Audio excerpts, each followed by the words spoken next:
Yay, we're recording. Okay. I lost, okay, there we go. I lost all my screens there for a second. You all disappeared. I was so scared. It's like I'm alone in the void again. Okay, so let's go around and we'll all introduce ourselves and say the things that we do, because you all do fabulous things. So I'm Jeff, and I do this podcast. This is what I do. Yeah, I guess that's it. JP, introduce. Look, people listen to this podcast know me. They're like, yeah, no, we know who you are. Anyway, JP, introduce yourself, JP. I'm JP Rindfleisch, writer of things dark, strange, and queer, and I am the co-host to Serial Fiction Show and Right Away podcast. Yeah, you are. And you and I write a novella together called Nerds. We should talk about that. Yeah. It is dark, strange, and queer.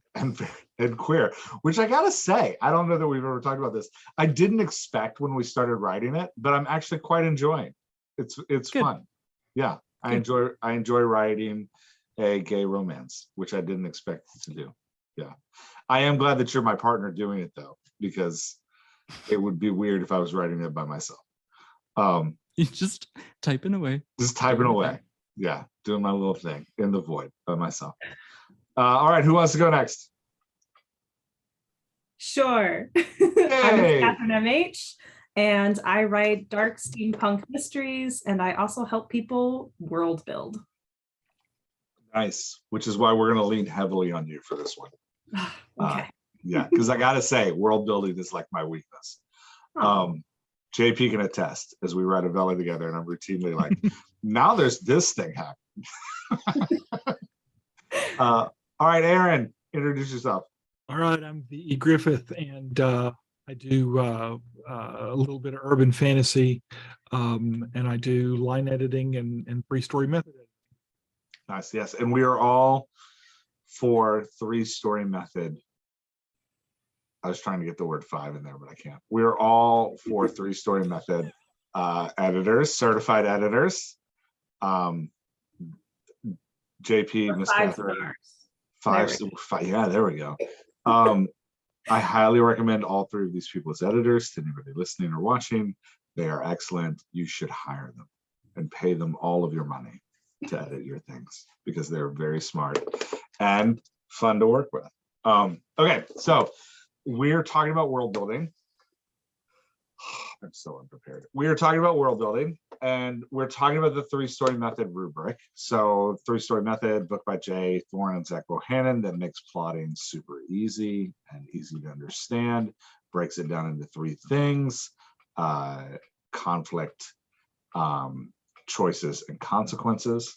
And along with it, the Jay, Zach, and the band of merry followers created a free rubric that you can get on Jay's site, theauthorlife.com.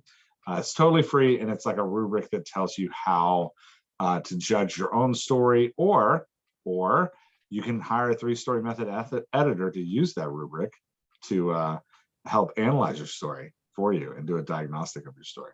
And today we're talking about the rubric of world building. So the rubric's broken into 4 quadrants that are like, go from like poor to excellent. I'm just going to read the excellent, and we're going to start from there. So from the rubric, the excellent on world building says, a deep and fascinating world has been created, which pulls readers into the story and propels the plot forward. The world contains elements unique to the story, even in a contemporary setting. So that's what we're aiming for when we're building a world in our story. So let's start off with, what is the most, as an author, we'll talk as authors first. What is the most complex world, whether it's in like a short story or a novel or a series? What's the most complex world you feel like you have successfully built?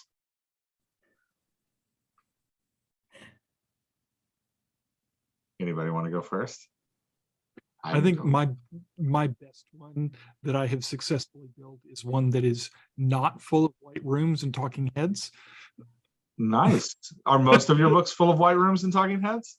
That's how they start out, and then I actually have to do an editing pass to add in color. Oh, nice. All right. That's interesting. Yeah, I tend to also forget the scenery. I'm like, and now we're talking. Yeah. Yeah. Anybody else? You build one? I built one. The world that I think I am most proud of is my mystery detective series. Mo has superpowers. She can touch people and relive their memories. But from the beginning, I was oddly insightful enough to have a pondering about memories and how they actually work and whether or not Mo is seeing the truth. So I was able to set that up from the very beginning. And I also went ahead and set up that she has 4 brothers, and each brother has a superpower as well that has to do with like the mind. So I plotted that one out ahead of time, and I think the world actually works really well. That's the one I'm most proud of. We won't talk about the one that's a complete disaster, but that's the one I'm most proud of. JP or Miss Catherine, do you have one? Yeah. You, me, I'll go. Okay. Mine would be my space opera. It's going to be 9 books long. I have, I made the mistake of not world building and wrote the first book and then realized what a mistake that was. And I've gone through, I have 12 of the 92 floors blueprinted. So I'm like blueprinting everything because most of the book will take place on the spaceship. And I found out the hard way that I need to know what the size of this spaceship is if I've got my characters running around on it for like a bunch of books. Yeah. So I would say that world, because I've done a lot of the science and they're genetically enhanced to things that humans could eventually evolve into. So all the stuff that they can do would be things that we could evolve to do. Nice. That's awesome. So for me, I would say the one I'm super excited about is the one that's coming out very shortly with my co-author, because we kind of figured out what our likes were, and I'm kind of weird, occulty pagan, and my co-writer is Jewish, and we figured out that the Kabbalah was something that we both come at in different angles, and so we created a magic system based off of the Kabbalah, and then we were able to answer tons of different urban fantasy tropes and myths with this intertwined tree of life, tree of death magic system. And we created this massive world that we have like Marvel studio plans for, basically. Awesome. That's fantastic. Yeah, so that one's been really fun. And then I have a slight shout out to a sci-fi world where I spent far too much time researching how to terraform Venus and have a very strong timeline, but I just haven't done anything with it. That's amazing. Yeah. So when just listening to us talk, it sounds like when we're talking about world building, we're not just talking about necessarily like the buildings and the maps, but we're also talking about like the magic systems or the way that the world functions, like leadership structure, all that kind of stuff. What else would you throw into world building that writers may not immediately consider world building? Clothing. Oh, that's a good one. You're right. I wouldn't have thought of clothing. It tells so much of your world. That's interesting. Yeah. What are you doing for clothing in your space opera? Please tell me that there's a group of characters with red shirts there that are always afraid they're going to die. Sort of. But it's interesting because it takes place in 2 different times. So the time that's closer to ours, they're still figuring out what like the uniforms and stuff would be.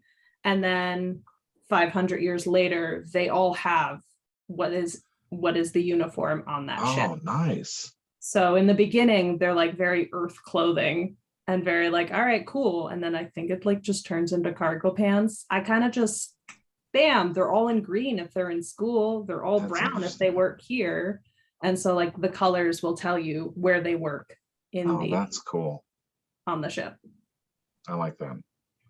I did use clothing for my mystery series in that Mo likes to wear t-shirts with sayings on them, but I don't know if it's world building or just a character trait, because it's more a rejection of femininity for her. So I'm not sure. That feels more like a character trait than world building. I guess if it's a system that applies to the whole world, it's world building. Is that fair to say? Where do you draw that line, Catherine? Well, I mean, if it's making a statement against an idea of like, especially feminism, then that would be part of, I think, the world building as well as her character. Because if she's making that statement of, hey, this is what's not feminine, Yeah. then it shows the reader that too. Okay. Interesting. Yeah, she's the only girl in a family of boys. So she's kind of, and her mom, there are flashback scenes where her mom's like trying to get her to put on a dress. And she's like, no, I'm not doing it. But yeah. And her brothers are always telling her to dress nicer. And she's always in a t-shirt and jeans. Yeah, anyway. Okay, what's our most anything else we'd add to world building? So we said clothes. Anything else unusual that you'd be like, yeah, I've seen this and consider this part of world building? Yeah, anything that's the other four senses. What do you mean by that? Everybody, describes how things look, but also when you're standing in a parking lot in an urban fantasy, what do you hear? What does it smell like? Oh, that's interesting. What Yeah, does that's what does the parking lot feel like under your feet? That's really interesting. And those we forget frequently those senses, and we just concentrate on the drab paint and the flapping whatever, and the pretty birds and the spaceship and the trees, but we don't look toward the other parts of the human experience that drive our world. Yeah, that's smart. You're right, I wouldn't have thought of that. Yeah, I'm gonna throw economic systems in there too, especially like social classes. My most recent novel, it just takes place like in the modern world, in the real world, but social classes are a big part of the world building, and like how the different social classes interact with each other is a big deal. Yeah. JP, you got anything to throw in the pot? Well, when I'm thinking of world building, the one thing is that world building obviously expands not only into sci-fi, into fantasy, but into romance, into everything. It's the world around the character, and it often reflects that theme of said character. So when you're in a funny romance, you're looking for those zany characters, which reflect in homes. It reflects in the places that those characters go. It can be as simple as devising a town where you have certain festivals in that town that are ridiculous, that aren't normal because you're writing some type of a rom-com. And that is as much world building as your extensive sci-fis. So it's all integrated together. And it really, to me, a lot of world building reflects on what's the point, what's the thing I'm trying to say, and how am I reflecting that in that setting. Interesting. That's really interesting. Anything else anybody would throw in? No? Okay, cool. Let's talk about what's the best world build in a story, novel, movie, whatever, that you've really enjoyed. What's been your favorite? Or the one that's like stuck with you the most? For me, it's the Wheel of Time series. That one really got me when they started talking about these characters like Arthur Hawkwing, who was basically King Arthur. It was a character in the story that happens hundreds of years before, but everything that happened, there's still ruins all around the world that they talk about, that they still remember. So it has nothing to do with the story, but it's still something that existed beforehand, that they're not just saying like the story began on a blank sheet of paper and now we're starting a story. Like this story was lived in. And this reflects back to a conversation I had when we interviewed Hugh Howey on the Zero Fiction Show, where he talked about when he devises characters, he thinks about what's in their pockets. So that's the question he asks himself, to think like, what's the history that they have? What's the sort of person that they are? What's the world that they're around? And I think that's why I clung on to the Wheel of Time so much, was just because it felt like a lived in world that I was just experiencing a small time in. Yeah, like you were saying earlier, that really plays into the theme of Wheel of Time too, because it is about like the repetition of history and like the inevitability of destiny. And so that like, you know, the ruins of the world in the existing world, even though they just are like furniture in the world, they definitely play into the theme of like, no, there was something here before and there will be something here again.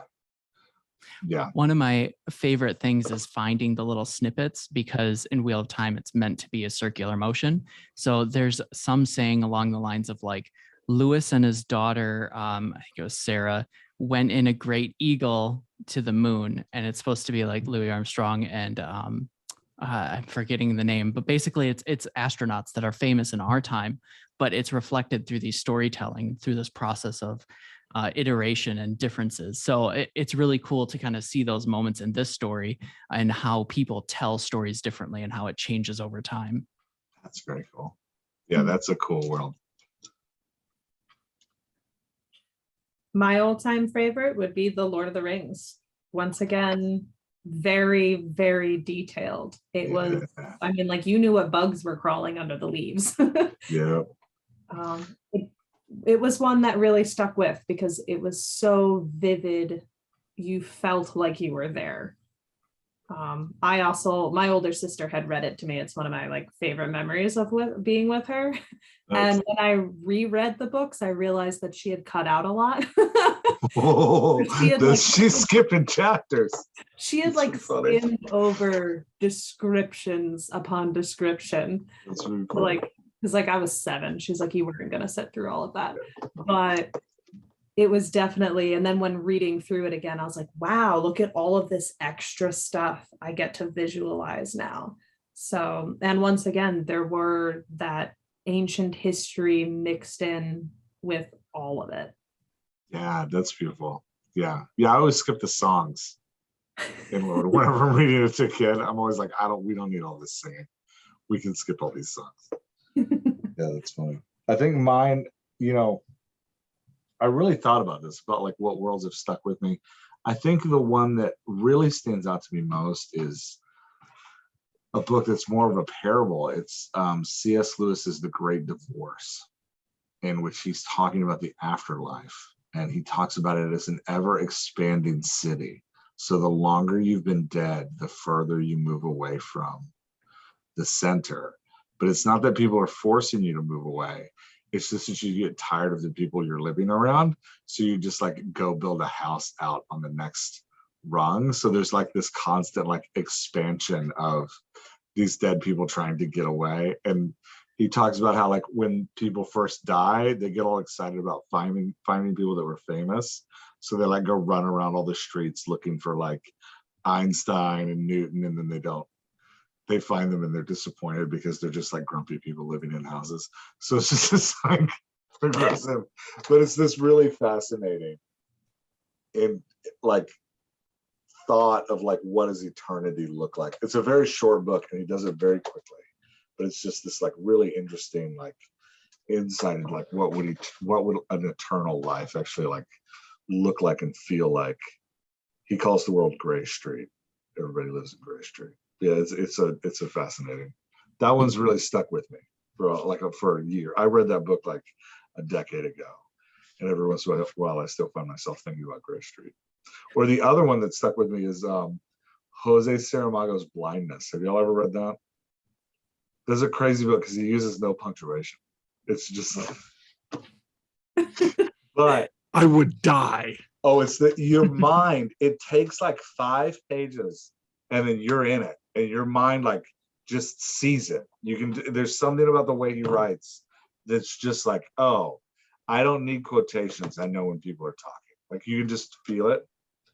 But in that one, characters start going what he calls white blindness, which is all of a sudden it's a virus, and all of a sudden all they can see is white light. And it follows a character who seems to be immune to it, and she like her husband gets carted off to this like kind of high school type building where they're storing all of the infected people, And so she claims she's blind too, so she can go with him. And then most of the novel takes place in this horror house, this hell house of these blind people, because they stop caring for them very quickly.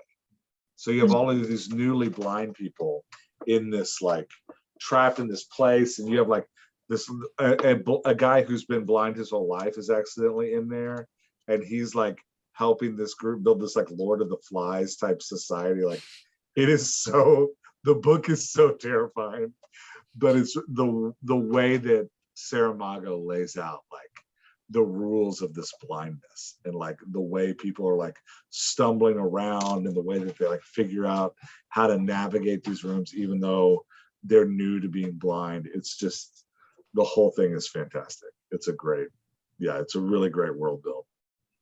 Cool. Aaron, did you have one? The one that I remember that we haven't already gone over actually was Fahrenheit 451 by Ray Bradbury. And I remember very particularly the descriptions of the smell of kerosene. That, you know, that Guy Montag, he smelled like kerosene because he was a fireman. Yeah. You know, Yeah. Setting things on fire all the time. Exactly. Yeah. And that was just, that really struck me as, and it strikes me today as just one of those little details that you can throw in that really make a difference and make your world pop. I love that. Yeah, and I love that it's one of those senses too, like you mentioned earlier, that we don't typically think about like how the world smells, or I don't think about how the world smells. Okay, what's a world build you've read or a story you've engaged where the world build was not done well? Famous authors only, by the way. We can't like, don't throw like, oh, I was editing this client yesterday, and don't do that. But like famous authors that people love. What's one that you that you're like, I didn't like this one? I can I'll go throw first. them under the bus. Go for it. I got a list. I got like 3 of them. Let's throw them all under the bus. Go for it, JP. Okay, so I will caveat this with, this was obviously something that I grew up with, and it was very changing at the time. But regardless of where this author went in their life choices, Harry Potter. I just, in comparison to something like Wheel of Time, the world felt less lived in when you think about it. Why is there only like 3 magical schools in Europe? Why is there only like 1 Scottish person, and like, you know, a couple of Irish people, but so many British people? Like, where are all the Scottish mages? Where are all the, you know, like, there are a lot of questions that just don't get answered. Why don't black people have magic? Yeah. Basically. Yeah. It just, it missed out on a couple opportunities because it was almost like a just-in-time world building, or you know, trying to expand a world that wasn't prepared to be expanded. And I think that that's really the that's one of the problems that I have. Yeah, it's interesting that they've tried to fix it with the new movies, with the Fantastic Beast movies, where they're like, oh, let's go to America and show you how magic works in America, and let's go to France and show you how it works in France. But you're right, in the original books, the world is very oddly small, and then expanding as the books go along. Yeah. Well, I noticed that, and I sort of thought about it. Okay, well, he's 11 years old. How big is your world when you're 11? And the world kind of grows with him by the time he's 17 and 18. It is a bigger world. But in some ways, it does feel like some of it is just bolted on. But some of that to me is also part of the character growth, because when you're 11, your world is, you know, it revolves around your mom and dad and your school. Sure, that is true. We can caveat that, and I still think JP can throw her under the bus all day long. Oh, I have no problem with that at all. I mean, you know, and again, it is fair to throw authors under the bus that have made billions of dollars. We are allowed to criticize their work publicly, because they don't care. They have dump trucks full of money. So yeah. I mean, it works, and that's the other thing too, is like, yeah, even if I have an opinion on whether or not that world building is quote unquote good or not, does it matter? It created a genre of literature. It's hard. It's hard to Right. like. Yeah, we're all still writing like teenage magic stuff, right? Like it Yep. took off. Yeah. Yeah. I will throw one under the bus too. That might get me emails. I got really mad reading the Song of Fire and Ice Game of Thrones series. I got really angry because every time I thought I understood the map, he was like, "There's more map." I was like, "This is not okay. Like, you can't just add continents. Like, that's not. You can't just like." And they're not like adding continents that like, "Oh, we just discovered this continent." It's like, "Oh, by the way, there's a whole nother continent on this planet, and it has its own stuff going on." By the way, oh, and yeah, I forgot to mention there are these islands in the north. They also have their own kingdom. Like, it's just, oh, and did we say that there's like a South America to this North America? Did we say that? No, you didn't say that, but evidently there is, and they're pretty important. And here they come, like that kind of like and he can. Aaron, we cannot say that it's that the protagonists are 11 and didn't know the whole world, because they have a very clear picture of the political scope from the beginning. But it is kind of like oh, as I'm writing these books, I want more, so I'm just adding like land to this world. But yeah, I saw it the other thing that drives me crazy about that book is that the world and the family histories and the names are so like numerous and thrown at you at such a like haphazard pace. Like, you're not real sure when new characters are going to be introduced, and they're even in the last book he wrote, they're still introducing new characters, and I'm like, really? Like, in the movies, I didn't watch the TV shows, but my understanding is they cut a lot of that out. Like, a lot of the characters that aren't introduced in the first book or two don't ever show up in the show, even though in the books they're just like piling on. We're just getting more and more characters.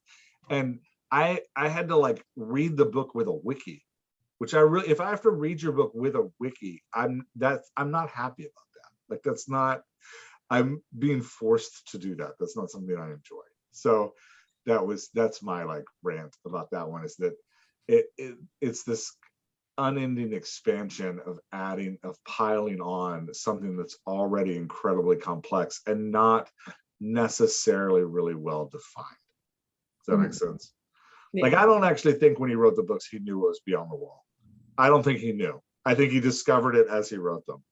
And yeah, anyway. And again, he made $1 billion and can do whatever he wants, but I can still whine about it. Anybody else? You got one you disliked? Yes, I have one that will probably make a lot of people angry, but Stephen King. Oh no. So this podcast is not associated with Miss Catherine or her opinions or of her own. I'm just kidding. It was The Girl Who Loved Tom Gordon. I haven't read that one. And we had to read it for high school, and it's turned me off to any of his writing. So I have read one short story that I was like, that was good. But anytime I've tried to read it, I'm like, no, like, you don't know. So I always feel bad when people are like, Stephen King. And I'm like, but that book was horrendous. The Girl That Loved Tom Gordon. So what did you not like about his world building? It was very vague. So she's stuck in the woods. She gets lost in the woods, and she is trying to figure out how to get back, and she's being stalked by someone. Okay. And that part was interesting, the stalking part. Who stalked her was really a letdown. And throughout the entire book, you're like, oh, she's running in the trees. She's moving in the trees. She's getting stung by another bug. She's moving in the trees. She's listening to this Walkman about Tom Gordon. And like, she's got the radio on and she's like listening to him, and she's moving through the trees. Like, that's all that it felt like was happening. Was she was literally lost, and the reader was like, okay, cool. But they made us read it in school, and I wonder if that's also part of it, that they made us read it. Yeah, so you got a little disdain for it. Yeah. And And, it- then they're and like, it- find all the themes. And I was like, she was walking in the woods. Well, and that may be unique to that book too. If you haven't ever read any of his other stuff, the Dark Tower series is nuts. It is amazing. I've been told that Yeah. his other works, even I think if I remember, a lot of people who have read that book were like, oh no, give it another try. Like read something, anything else. Yeah. Read the Dark Tower. The original 6 books are killer. They're just absolutely good. I haven't read like 6.5 and 7.5. Some of the add-on stories that he's done after he finished, but yeah. It's worth the investment, especially if you can find the original edition of the first book. He made some changes later in later editions, and I don't think they're as good. But there you go. If you want the audiobooks, I'll tell you which ones to get. Okay. Maybe I'll give him another try again. I feel Okay. bad every time someone is like, oh, Stephen King's the best. You need to read it. His world building's great. I'm like, I love his TV, like anything that's been adapted to TV, but I don't know if I could read it. Brilliant. So JP, you noted in the chat that we have a theme ongoing. Please, 4.2, explain 4.2's theme. Oh, I was only joking about Oh, okay. I thought Catherine's you were being serious. experience. I thought you were being serious. Yeah, it is interesting that like Catherine, so like do listening to what we're saying, it is interesting for like, JP and I, the 2 examples we brought up, it's about the world becoming too complex in a haphazard manner that feels like the writers discovering the world as they write it, and not going back to the because there are discovery writers that discover the world as they write it, but a good discovery writer goes back to the first of the book and is like, okay, I know how this world exists. Let me make sure all that, like, now that I've written the draft, I know how it exists. Let me make sure that everything matches up with that existence. Whereas Catherine, what I feel like you're saying is that the world was kind of like not this expansive haphazard thing, but more like ill-defined and null and void, and kind of like, I don't understand why I'm even here in this world. Is that fair? Yeah, it was like he took a forest and made it a white room. And like, it's impressive because it was a forest. It's really funny. Yeah. Aaron, do you have an example? Not that I could. We've gone through most of the examples that I can think of. Okay, cool. Yeah, I had another one on the tip of my tongue, but I can't think about it. I can't remember it now. I mean, there are lots of great examples that we have read, recently. Under the Whispering Door was just unbelievable for me for that world building. Yeah, TJ Klune's a master at that. The House on the Cerulean Sea. Yeah, incredible world building. Well, and the one we're reading right now I don't know if Aaron, if you're reading it, or JP, you're reading it for the dialogue or book club that was supposed to happen in May that I'm now postponing until July. But the She Who Became the Sun has amazing world building. It's just fantastic. You're caught up in this civil war happening in ancient China, and the world building is so great. I really feel like I'm there when I'm reading it. It's really fantastic. Okay, so we've talked about ones we like. We've talked about ones we don't like. How would we tell an author that we're working with as an editor, they're just starting their book, how would we tell them to do this well? What are your recommendations to creating a great world? The 5 senses, start with those, because you can build out from there. So if you're in any kind of room, even if you're just thinking about it, what does it look like? What does it smell like? What things are you tasting? Is someone eating something? Is someone cooking and you can taste the spices? All of that will help start to build the image for you. If they're feeling like it's cold, then you're like, well, why is it cold? What season is it? And you can build out from there. Yeah. The flip side of that is that you still need to be brief. You don't want to do an info dump. You don't want to do a situation where I put all of this effort into building this world and by God, you're going to read it. you can't do that to a reader. So Yeah, it, there it, is it is a balance. It's a Yeah. hard balance sometimes. I mean, And- and Martin got it wrong. You know, I mean, in my opinion, I think there is that tip of the iceberg thing that happens with world building. Like, well, Catherine, you brought up Tolkien. Like, he wrote whole languages for his different races in his world. Mhm. And he didn't force us to learn those. Does that make sense? Like, he didn't then like give us a class on Elvish before the book started, right? Like, yeah, that's I think the other one that I feel like has held that canon really well is the Star Trek series, Mhm. where they've done an amazing job of like building this insanely huge world over multiple story platforms, multiple series, but they do a good job of keeping that canon strong and solid and only giving you what you need for whatever particular moment of it you're in, which is good. Yeah. Yeah. JP, what thoughts do you have? When I have someone who has a world and we're talking about like how to express it on the page, I really like to think about like how can 90% of the world building be conveyed through just normal dialogue. Because that's my favorite way of doing world building.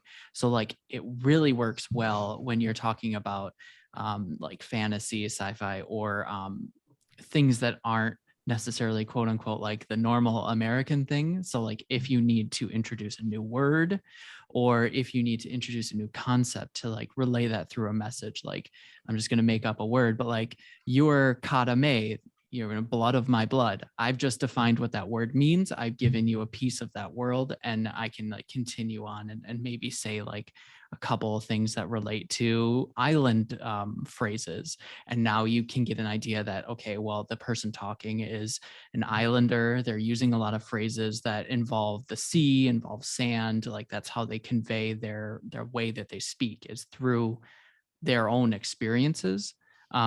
So I like to think of how can dialogue convey the huge brunt of world building. Yeah, and going back to the Harry Potter series, that's something that actually happens right in that series, is that by bringing a newbie into the plot, people are constantly having to explain to him the world. And that like I'm thinking about specifically those scenes in the book, very well, they're about a third of the way through the first book, where they're on the train headed to Hogwarts, and they're having to explain to Harry all of the things the kids know. And by like putting it in the dialogue, they are world building, but they're world building because the reader is in that like vehicle with Harry, that emotional vehicle with Harry. They're on this like journey of discovery together, so it makes it very engaging to like have it explained to a character. Is a good, solid way to do that. It very much becomes a show don't tell, and you're showing if you're doing dialogue, if you're doing internal thought, or if you're doing character actions. The door doesn't have to be hard to open. The character pulls on it and jerks on it and wiggles the knob and messes with the lock. Yeah, I know. A lot of times I'll have writers I'm working with say a phrase like, well, going back to my series as example, Mo liked wearing t-shirts because they made her feel less feminine. And that's the like, I'm telling you what's happening. So a more artful, like Aaron, like you're saying, a more artful way to do that is to have somebody say like, hey, what's with the t-shirts, right? Like, or like note it or point it out. Like in the series, I actually have her brother Robert be like, I really wish that some days you put on a blouse, right? Like, and it's that way of like acknowledging that something in the world is off and giving your character the opportunity to explain why they're being countercultural to the world you've built. Yeah. Mhm. Any other thoughts on how to like build out that? Any thoughts on how to, like, for an author of like, okay, this is the first time I'm world building. How do I do it well? Do y'all plan your worlds far in advance? I don't know, building Jeff. is the only thing. Why are you calling me out, man? I don't know. World building is the only thing I plan. I won't plot my novel. That's really funny. I don't plan out my worlds. I make my co-writers suffer and try to figure them out as we go. JP, you did when we started Nerds, you had a very wonderful like story Bible. I do. That I still do have it. I ignored. Yep, you do. I don't completely ignore it. Okay. I'm like in the vicinity of it. Sure. I do see, because it's on the internet, like if it gets opened, just so you know. I have it printed out. I don't. To be honest, like the big thing for me is world building is very important, but it cannot get in the way of getting the words down. So I might get about 25% of the world before I start drafting, and I will keep adding to that world. And I will constantly think about what the ramifications are. For our serial, we're publishing it as we go. So there are things that like, it has no ramifications to the previous episode. This thing can or can't exist, period. So that makes it a little bit more tricky, but it is, we set up enough space for leeway to add the weird, to add more supernatural elements to it. So I know that like I made sure that was something that we had, so we could continue to grow and develop the weird part of the story. Yeah. I don't know where I was going with that. And I think so. I am guilty. I think I'm more guilty of, you can correct me if I'm wrong with this. I think I'm more guilty of adding characters we didn't plan than I am of adding elements to the world we didn't plan. Mm-hmm. No, I'll agree with that. Yeah. I'm more guilty of like, hey, by the way, I put a ghost in this graveyard that's dressed like a clown. Yep. And you'll be like, who shouts bingo bango all the time. Bingo bango all the time. And you're like, what did you do? I'm like, just, it's fine. Just go with it. Just go with it. Hey, by the way, there's a ghost now that's in a yellow jumpsuit all the time.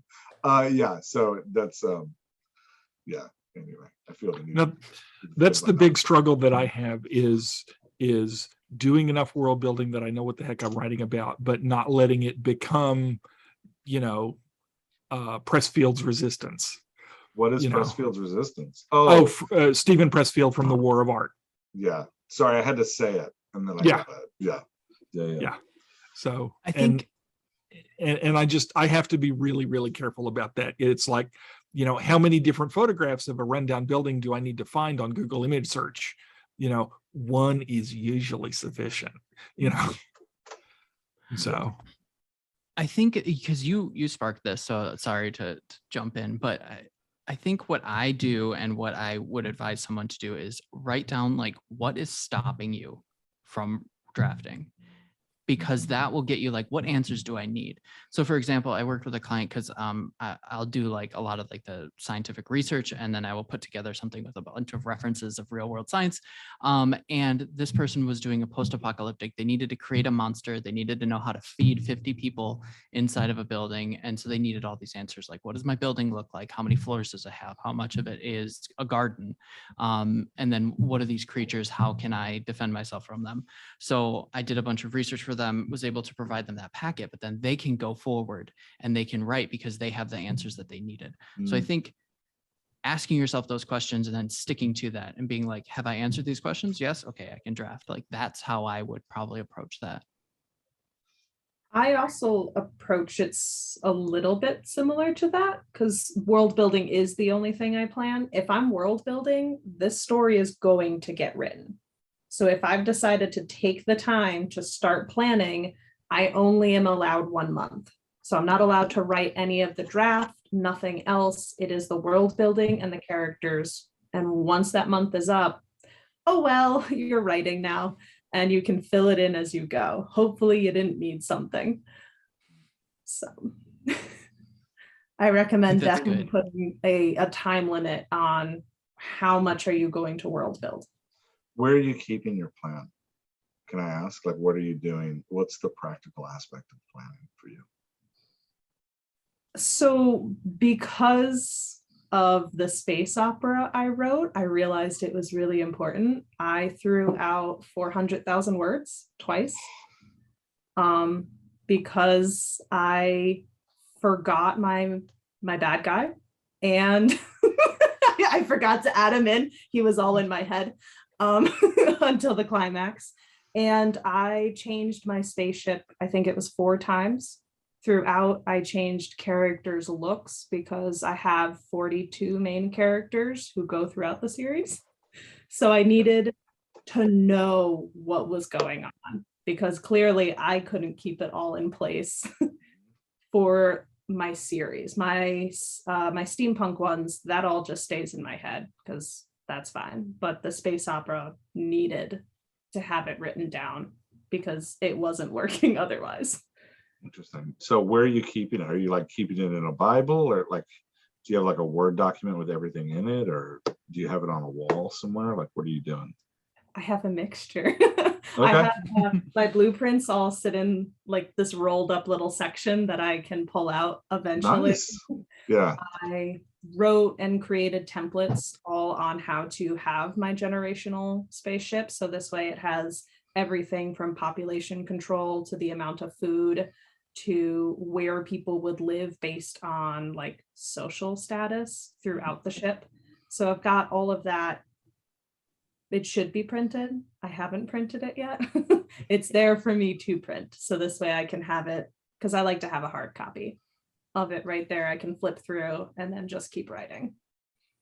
It's interesting. JP, do you do anything different with that? It depends on who I'm working with. Feel attacked. Zing. So yeah, Google Docs is like 90% of where things hide. And I say hide because they often get lost. Not with us, but with some others that I work with. Otherwise, I've tried World Anvil. It is for me, it is a difficult learning gap, but they have a ton of resources to learn it. I just don't want to sit down and watch a bunch of videos. Personal stuff, I really like using Obsidian, which is a tool that functions a lot like a mind map / wiki. And it is super fast to connect everything together.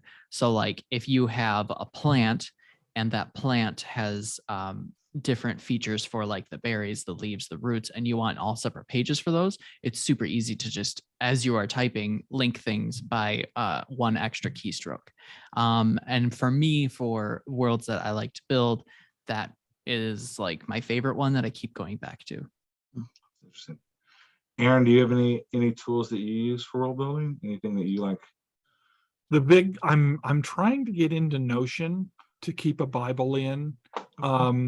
Right We now, do our JP and I do our plot in Notion. do you? Okay. I've got some of my notes in there. I'm not real good about using it. My story is simple enough that I can kind of keep it in my head. I've got, my actor photos and my setting photos and whatnot, dragged into Scrivener.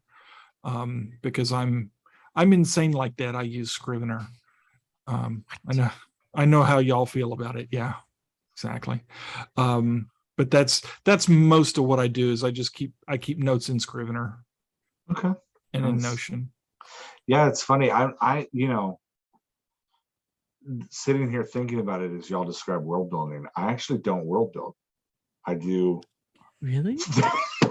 I do. So when I write a book, for all 13 novels I've written, it always starts with a theme. It's like a problem I want to handle. So like my first series were like, what if superheroes are homeless? And then my second series was like, what if you could relive memories, but you couldn't trust what you saw?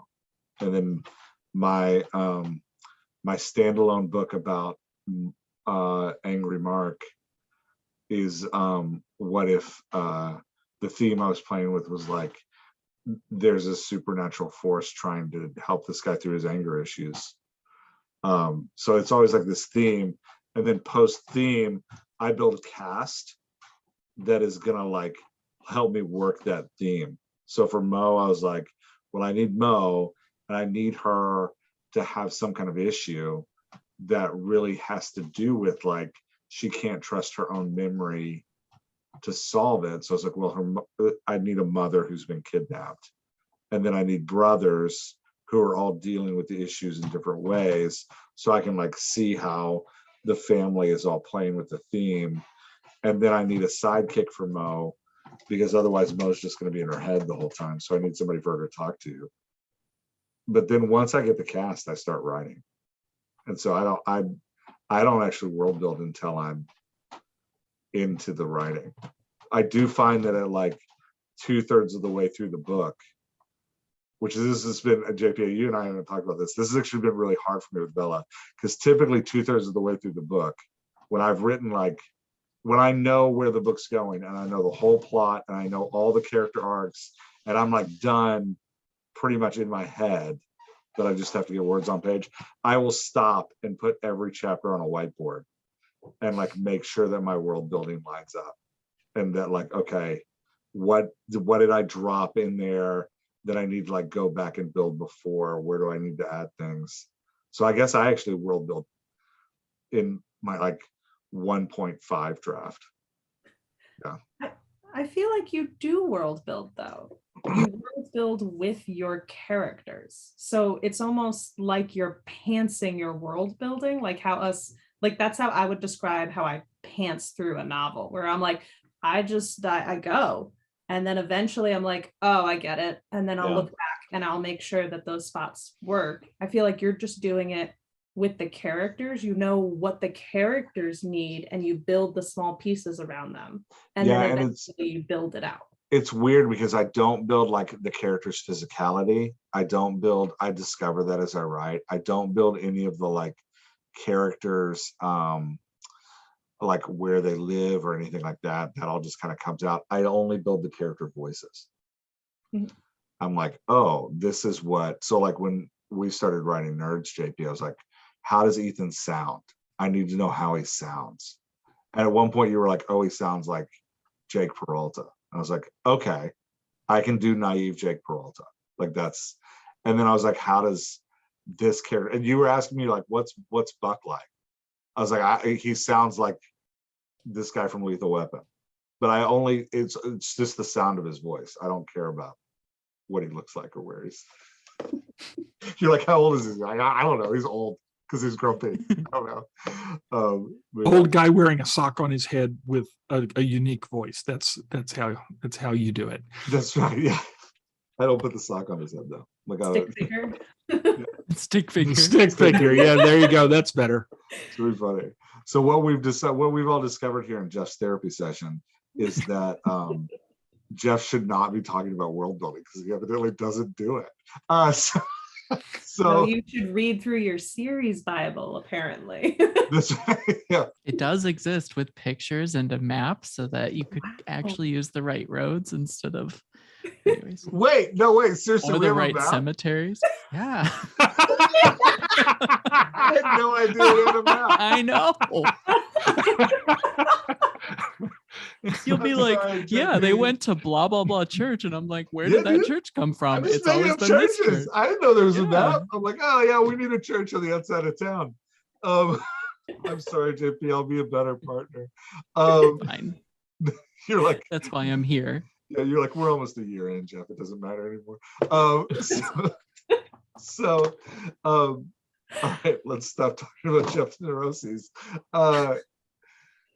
What does it mean for a world building? What does it mean that the world needs to propel the plot forward? What does that mean? That's a phrase in our rubric.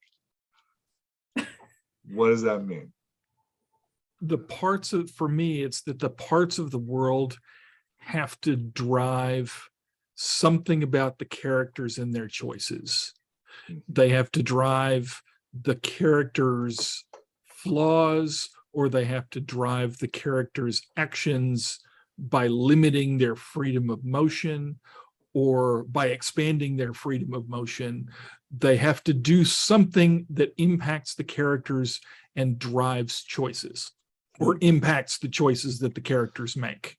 Because without character choice, you don't have a story. So can you give me an example of how a world build would drive a character choice? That isn't our villa, JP. Ooh, I've got one, maybe. Well, I was thinking Wheel of Time, the desert where the Aiel live. I forget what it's called because it's been so long since I read it. But that environment, that world, that culture impacts how Rand behaves, how he dresses, the options that are available to him in terms of his sort of moral compass about who should be involved in a battle and who should not. He doesn't want women to fight. Interesting. He actually, through the story, memorizes the names of all of the female characters who get killed on his behalf. Huh. Yep. He does not like that at all. Interesting. So the fact that the Aiel have women warriors drives his behavior. Okay. JP, did you have a different example? You were nodding. I have like a really like broad stroke example of like world building and how that can keep a story moving forward. So if you think about like dystopian cyberpunk, so oppressive government overreach, the easiest world building that you can have is a very congested, very tall building, grimy, gross as can be alleyway. You can't even see the sun half the time. Like that's the world building that your character is going to sit in, and they're going to be around a lot of like questionable characters. There's going to be a lot of like police overlooking. Like you can think about like when you're thinking of genre, when you're thinking of what that theme is that you're trying to make, and in this case, if it's cyberpunk dystopian, it's probably something along the lines of being oppressed is crap, and you need to be free. And so you have to think about all those different aspects and how does that world reflect what things are going to get in the way of your character and what things are going to reflect how that character feels in each different setting. So if I'm reading something and you're telling me it's this cyberpunk dystopia and we're in the middle of suburbia and it's bright and sunny outside, I'm going to be very confused unless you start adding in world building aspects that all of a sudden make a turn and make it feel uncomfortable and make me feel like you're hitting those points. Interesting. Mm-hmm. Catherine, would you add anything to that? Yeah. So if your world is perfect and everybody's super happy, then you don't have a story to tell. Like there's something that's going on with your world that needs to be fixed or has something happen to it. Like women's rights in the fight for women to vote. They were doing that because they didn't have the right to vote because men were all powerful and that's how it should be. And women were just on the side. So that movement of like, hold on, I'm going to fight for this because their world was like that would be, I think, how world building helps move your plot along. Like for my characters in my steampunk, women are being kidnapped, but it's fine. They're just prostitutes, so there's nothing wrong with, a few of those going missing. Well, cool, but like what happens when that starts getting up higher into society? Well, then it becomes a problem because those are proper ladies. So where is that balance of, well, there's something going on with the world, so clearly that would move your plot along. Cool. I feel like I'm learning a lot from you three. I appreciate this. And I'm not just that the series we've been writing for a year has a map. I'm actually learning about world building. So the more you know. The less angry JP is. Okay, so talk to me about a unique element you've seen in a world build. Not necessarily a unique world build, but like a unique thing in a world build that you've been like, oh, that was cool. I can do a graphic novel one. I have it Yeah, behind me. do it. Actually, it's hooky. They used prejudice really interestingly. So it's witches versus humans. Okay. And they do it with clothing a lot in it. So the colors that are worn by the witches are consistently black, and it's all shades of black and gray. And then anybody outside, so the rest of the book is really bright colors, and everybody's in super bright colors, but my main characters are in like black all the time.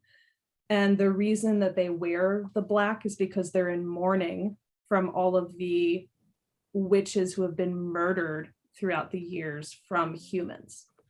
And it like cycles through where some humans are like, oh, cool, let's help you out. And then the witches feel like, oh, all right, there's really good humans. And then as soon as you start feeling that goodness, all of a sudden something happens where like you were just at a witch burning again.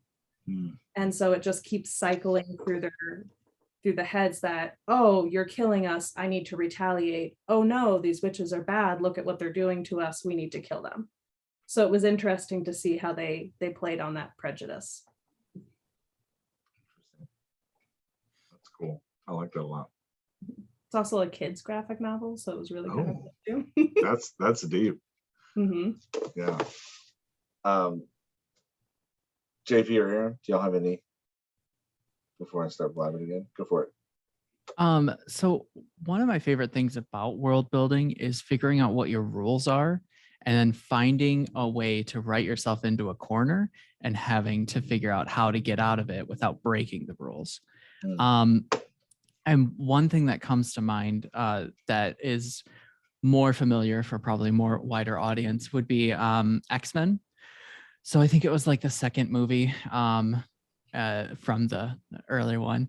But Magneto gets arrested. Magneto has magnetic abilities, controls metal, and he's in a plastic prison. And everyone goes through metal detectors. And there's no way that he could possibly get out of this, except Mystique injects a guy with iron. And then that line, too much iron in your blood, and he pulls all the iron out, and then he has a weapon to use. They didn't break any rules, but he was stuck in a corner, and they used the world building to figure out a way to get metal to a character that can manipulate and control metal so that he could break free.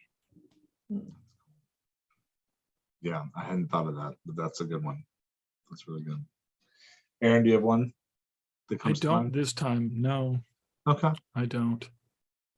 Yeah, I would say I really like in the Book Thief. There's an ongoing journal that's through the book that is a very interesting aspect of the world building that I personally really enjoyed as part of the like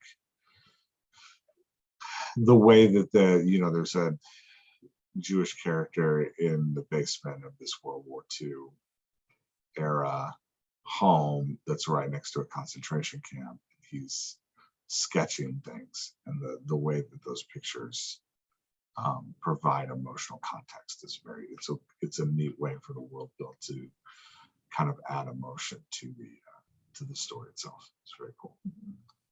Yeah. Okay, last question. Jeff is a struggling author who We can't know. quite get his world built down. What is a tip besides check the Google Docs folder? What is a tip you can give Jeff to actually help his world building? One tip. You get one tip as an editor. Clothing. Yeah, nice. Smell. Yeah, the smell. You brought up the smell a couple times. That's interesting. I never think about smell. Yeah. Fascinating. Yeah, that's what got me in Fahrenheit 451. And in real life, once upon a time, I was a big rig driver, and you never forget the smell of diesel. Interesting. That's You fun. know, you just don't. Yeah. Or I if will you're a say- nurse, the smell of blood. You know. Yeah. Yeah. I will say all of my novels actually take place in Baltimore City. And part of the way that I cheat with world building is I just use places that I've already been. So if you're really stuck with it, That's not cheating. That's writing what you know. I do. Yeah. My worlds literally all take place in real places. So yeah. JP, close us I'm a out. little intimidated because everyone had one word responses to the one thing. That's not going to happen over here. Mine is talk to the experts. There are professors at colleges that honestly love talking about this stuff. They love talking about their profession, what they Super study, dude. and they love talking about the weird. So if you're like, I want to make a sci-fi series and I want to know how to feed 100 people, you can find a professor that wants to talk about that. I can assure you. Honestly, their professors are just as weird as writers are. So I'm just saying, reach out. There's an awesome podcast that every writer should listen to called Ologies. And the idea is that the host interviews people who study things, and the thing they study ends with OLOGY. Okay. So volcanology or meteorology or kinesiology or whatever the thing is. Okay. So whether it's bats or bears, ursinology, my all-time favorite, Nice. or wasps or eating bugs for food, or, you know, you can always find crazy stuff on that podcast to listen to and to learn about. And it's real academics. It's real world stuff. It's not made up stuff, you know? So I think every writer should listen to Allie Ward. And her sort of the motto of her podcast is to ask smart people dumb questions. Nice. You know, that's cool. Yeah. So ask smart people dumb questions because they would love to talk to you about what they do. Everybody likes talking about themselves. So let them. And then go experience it. Like if they tell you to go do something, or like, I guess. Except murder. Yeah. I mean, I have characters who are going to be wearing cages. So like the hoop skirts. And I went out and bought myself a hoop skirt to go experience what they would. Yes, you need to move them to walk upstairs correctly. You need to, the term floating actually comes because of the way the skirt will move when people walk. And it looks like. No, we lost her. Catherine's gone. Oh no. Oh no. Oh no. Oh, she was Jeff, right you in the need middle to of a great sing. point. And then, there she is. So There you she were is. saying it was you were saying that you bought a hoop skirt and wore it. Oh, And floating. That's where I ended. Yeah. No, you ended near the floating part. Yeah. Okay. So yes, it makes you float. Like when they're like, then she floated across the floor. It was because of the way the skirt would move. And it looks like you're never actually taking a step because of how the skirt will bounce, and it just forms like you're floating. It's weird and it feels weird. So if you wanted to add in those things, you can add in like how it feels to walk. That's interesting. So definitely try to experience some of the stuff that these experts will tell you to go do. Maybe eat a bug. I did once use a book I was writing as a cheap excuse to go to Manhattan. Yeah. Because I was like, oh, I gotta walk those streets to know what they're like. Yeah. All right.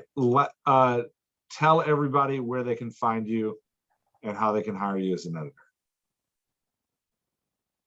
Well, you can find me at vegriffith.com, just like it sounds.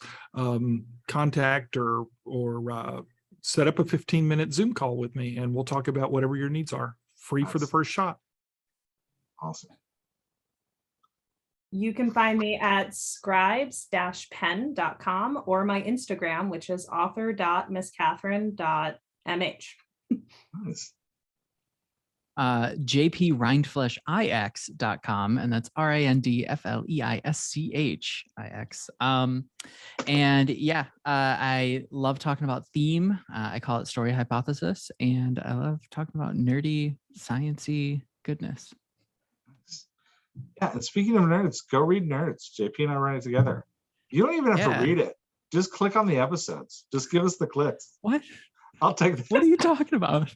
Let's go see how strange his world building was and how much JP had to fix. Oh, JP fixes so much.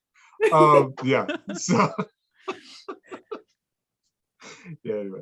All right. Well, thank you all for coming on. I'm gonna stop the recording and we can chat a little bit more. Maybe I'm going to do that. See you later.